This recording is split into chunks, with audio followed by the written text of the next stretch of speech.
Kali the mother, Mrityurupa মাতা।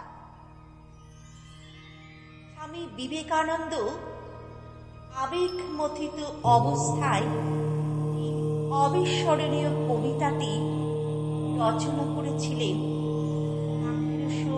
1898 সালে শ্রীনগর, কাশ্মীরে ক্ষীর ভবানী মন্দির যাত্রার পূর্বে।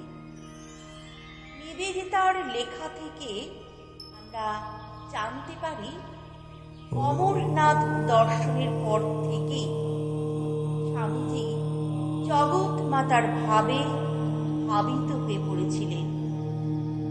জগৎ মাতার ভীষণারূপের ধ্যান ও পূজায় এই সময়ই তার জীবনে মূল মন্ত্র হয়ে দাঁড়ায়।